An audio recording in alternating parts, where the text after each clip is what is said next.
There's a narrative surrounding the Texas A&M football program that the Aggies need to end this season.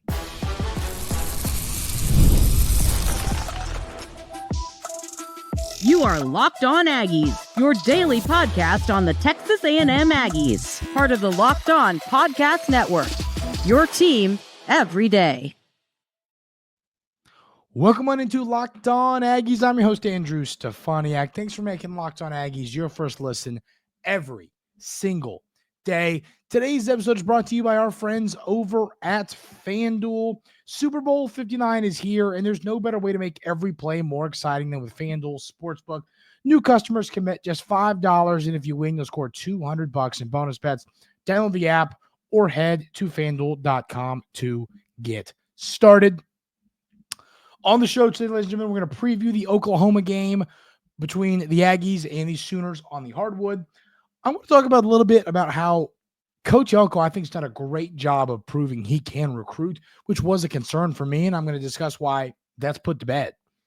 But we're going to start the show talking about a big narrative around Texas A&M football. And, you know, it's almost kind of funny to me.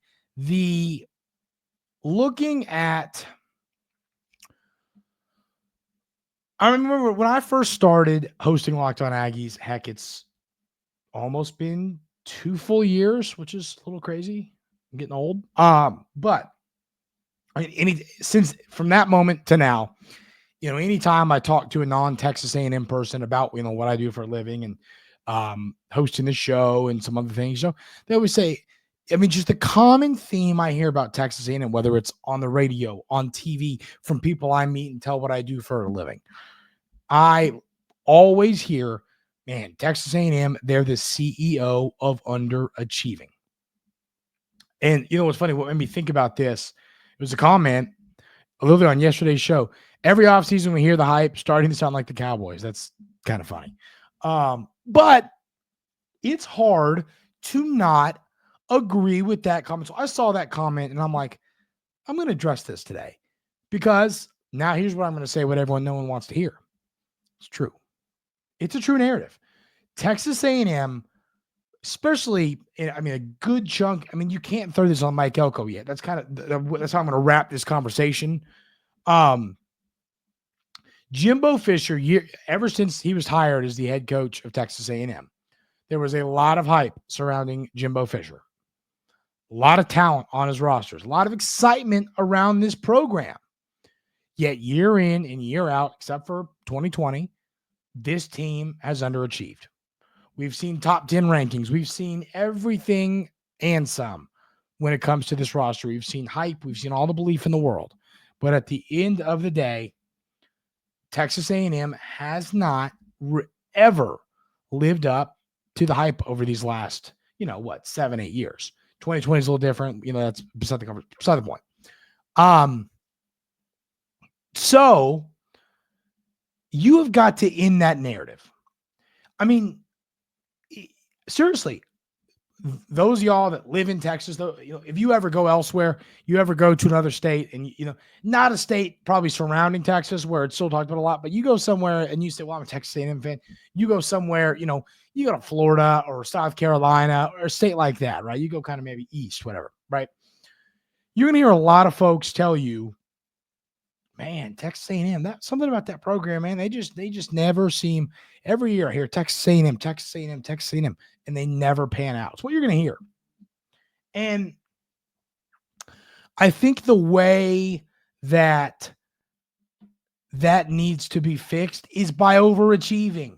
Like last season, I mean, you can't even sit and look at last year. I mean, I don't know how you can look at last season and obviously you're happy with winning 8 football games and that's great and everything. But I mean, at the end of the day, your win total was higher than you won. So if you really think about it, in all honesty, last season, technically by definition, you underachieved. I think the loss in the bowl game kind of hurt there a little bit. It really hurt to see You lose that bowl game, it would have given you a chance to win 9 games. That was the thing to me that I think really made you full on underachieve. I think that was it. That hurt you. So going forward now with this Texas A&M football team, you have to stop being right on the line of underachieving and overachieving. I mean, heading into last season, we discussed this a ton. We all believed and we all knew that Texas A&M had a schedule where they were going to have an opportunity to have a really, really good season. We knew that Texas A&M did a good enough job in the transfer portal that despite everything you lost with the coaching change and all that, you were going to have a good enough team to compete in this SEC this year. And despite, all that, once again, I mean, you can't yell at Mike Elko over what happened this year. You can't be upset. He goes 8-5 in year one. It's a new coach and all that. And I mean, you can't be mad at Mike Elko. I'm not saying be mad at Mike Elko. What I am saying is I think that we can't keep making excuses. We can't keep saying, well, next year. It is time to end the narrative. This team, and yes, when I say they're going to have a tougher schedule this year, it's in comparative to last season. You don't have to play Alabama or Georgia or Ole Miss. You're kind of lucking out there in a few ways, but you still have to go play some tough games on the road. You're playing Notre Dame on the road. You're playing at Texas. You're playing at LSU. You're playing some teams in South Carolina, in Auburn, in Florida, who I think will all be really darn good this year. This schedule is not going to be an easy one this year. It'll be middle of the pack in the SEC, but still, it's not going to be an easy schedule, much harder than last year, making it even more challenging to overachieve. So it's not going to be easy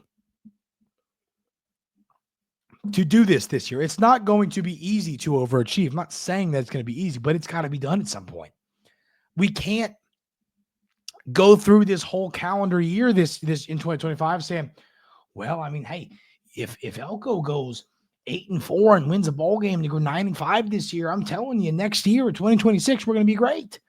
Because then we're going to be saying the same thing in 26 and the same thing in 27. Being a successful college football program and a successful college football team is not easy. It is not easy. You have to win some games you're probably not supposed to be good. So, I mean, things can't go chalk and succeed, in all honesty.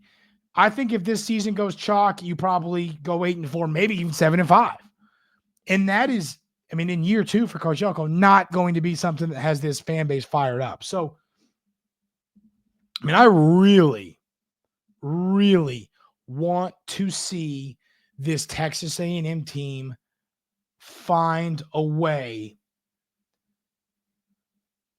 I want him to find a way to make this year successful. Coach Elko's got to do it. You can't keep,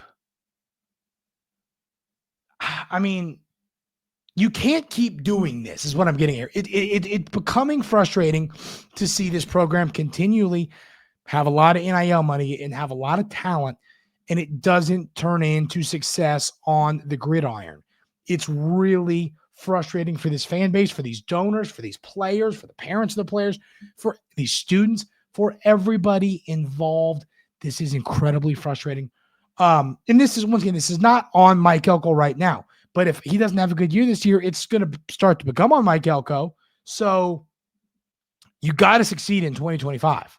Has to be a good year. I mean, it's really I know that y'all get what I'm saying. I'm not making up a narrative. I know that we've all heard this. It's not a narrative I'm making up. Every time I tell someone I host Locked On Aggies, I hear, oh man, Texas A&M, I don't know what it is, but they just can't ever seem to get it done when they're supposed to be good. It is the narrative surrounding this football program. And it is time for that to end. And I mean, heck, over these last 2-3 weeks, we've talked about what it's gonna take to end that narrative, but it's time to do it. So the person that commented saying, oh, the offseason hype, we're starting to like the Cowboys, which is really funny and in all honesty, very true. I mean, I was talking about how good I think our offensive line is going to be next year. That was the show this was commented on. And they're right. I am hyping up an offensive line, which I do believe, based on statistics and games played together and games started, is going to be good next year. I'm not just making stuff up. It's going to be a good offensive line next year, but it's got to all come together. And that has not happened. And for everything to come together, you're going to need to see good coaching. You're going to need to see good recruiting. You're going to need players to overachieve for this team for this season, for this team to be successful. So Texas A&M, it's time to end the narrative surrounding this program. And I think the way to do that is you got to make college football playoff. That is the way you do it. Maybe make an SEC championship game. And that's why last year was a little bit frustrating. You were this close to ending that narrative. And then you lose to Auburn and South Carolina and Texas, and you lose your bowl game. You have got to get over the finish line, to get over the hump, to end the narrative. And I'm hoping that that will happen this season. We're going to talk a little bit about Coach Elko as a recruiter, and we're going to do that coming up right here on Locked On Aggies. But first, I got to tell you about our friends over at FanDuel. Super Bowl 59 is here. One game, two teams, endless possibilities. And there's no better way to make every play more exciting than with FanDuel Sportsbook. Whether it's predicting the first touchdown, calling the MVP, or even betting on the coin toss, FanDuel makes it easy to get in on the action with live betting all game long. You can adjust your bets as the game unfolds and feel the thrill from kickoff to the final whistle. The live betting feature lets you stay involved no matter what happens on the field, and the app is super easy to navigate. We've all been there. You make a parlay, and it's the first half, especially the Super Bowl, and you're like, I really want to have a bet the whole game of Super Bowl. You make a bet, maybe take an under that looks, or an over that looks terrible. You want to, stay in on the action. Well, live betting gives you the opportunity to do that. Download the app or head to FanDuel.com to get started. Bet just $5, and if you win, you'll score $200 in bonus bets. That's FanDuel.com. Bet with FanDuel, official partner of Super Bowl 59, and of course, the Locked On Podcast Network.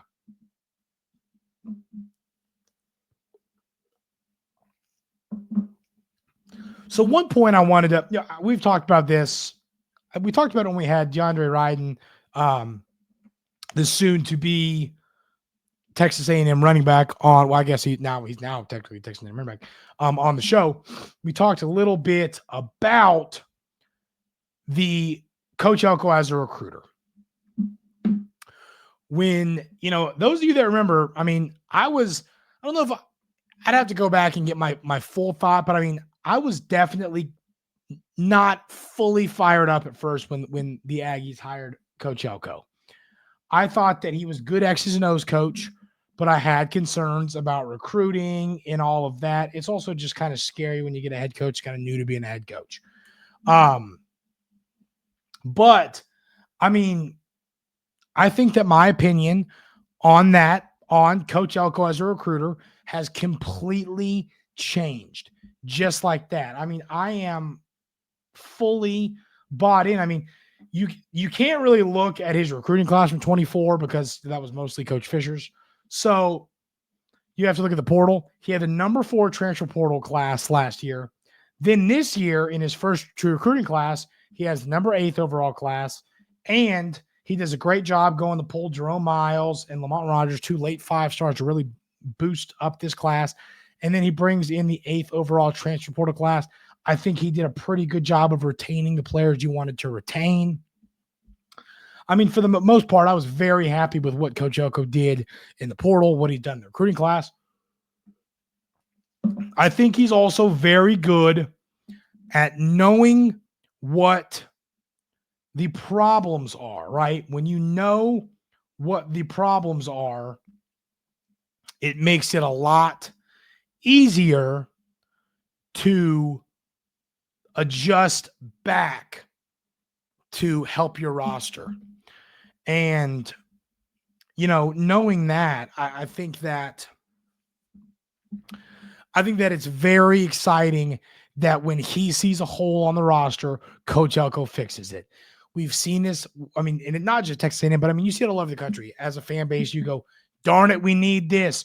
Darn it, we need this. You really, really, really need a position. And you see, well, okay, we need this. Why is our coaching staff going after the running back position when we need tight ends. Like, you see that happen quite often. And that's one thing I've been impressed with Coach Elko as a recruiter. He's done a great job of going and getting exactly what this team needs. Now, you're going to have some swings and misses when it comes to the portal, when it comes to recruiting. But I think for the most part, Coach Elko's done a pretty good job. I mean, like, even looking at last year, Coach Elko, secondary was a position that we had to hammer last year heading into this past season. And he did a great job going to get a ton of players in the secondary. Not all of them were hits, but you got to Will Lee, the blanket league great player. You did a pretty good job. This year, the position that Texas A&M has had to really go hard in the paint after was the wide receiver position. And I've been incredibly impressed with what Coach Elko's done. I think the Micah Hudson situation hurts a little bit, knowing, like I said, I don't see that ending well for us. And he was a player I was really excited to see because I thought he had a really high upside. So now, you still have a receiver room that was the number one offseason priority for this football team that Coach Elko really, really improved on. And that is exciting. That, to me, is what makes a coach good, is finding holes and fixing them, whether it's high school, whether it is the portal, and even the little things like you didn't bring in a running back in last year's class. So you've got an older running back room now with, Reuben Owens going into his third year here, Le'Veon Moss, older, and he does a good job of going to go get 2 freshman running backs. That gets me excited too. Like, that's one of the little things. Coach Elko, you already had DeAndre Ryden, and then you go get another running back on top of him. That stuff gets me really, really fired up because he figured out a hole in the recruiting class and plugged it. Having a coach that does that makes you feel a lot better about the future of a program, the future of a team. So it's great to see that. And then, even looking at this, you go ahead and you move on to the 2026 class. Coach Elko already has 10 recruits in this class, and it is the number 2 overall class. You've got the 79th overall player, 105th overall player, 125th overall player. You've got, you've got 1, 2, 3, 4, 5, 6, 7, 8. 8 players in the top 250. One of those being a quarterback in Kasuga, who we think is going to be a really good player, top 200 guy. You've already got 8 players in the top 250, and it is literally January. This class has a really good shot at ending up in the top 5, in my opinion. Like we said, Coach Elko's class this year was number 8. I think that he's going to have this 2026 class in the top 5. And, the difference between him and Coach Fisher is I think the X's and O's, and I think the player development. Coach Fisher had a lot of great players. There was no development. Really, just no player development. That will not be the case with Mike Elko. He's going to continue to develop players. And that is what makes or breaks a program. And I think that Coach Elko is going to be good at it, which will be the difference in the previous regime to the upcoming regime. The Aggies are getting ready to take on the Oklahoma Sooners on the hardwood. We're going to break this game down, give you some predictions, talk about what needs to happen to beat Oklahoma for the second time in this very, very short SEC play. We'll talk about that coming up right here on Locked On Aggies. But first, I want to tell you about our friends over at TurboTax. This is a message from sponsor Intuit TurboTax. Taxes was waiting and wondering and worrying if you were going to get any money back. And then waiting, wondering, and worrying some more. Now Taxes is matching with the TurboTax expert who can do your taxes as soon as today.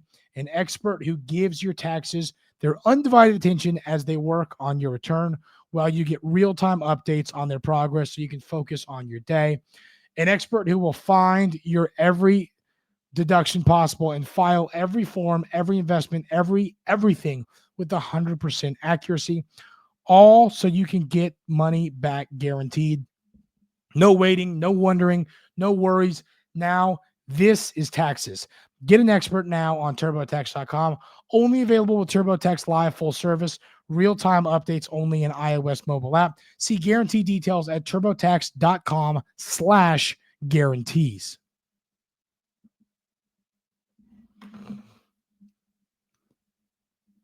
So the Aggies are getting ready to host the Oklahoma Sooners for their second meeting of the year. Of course, this meeting will be at home for the Aggies in Reed Arena.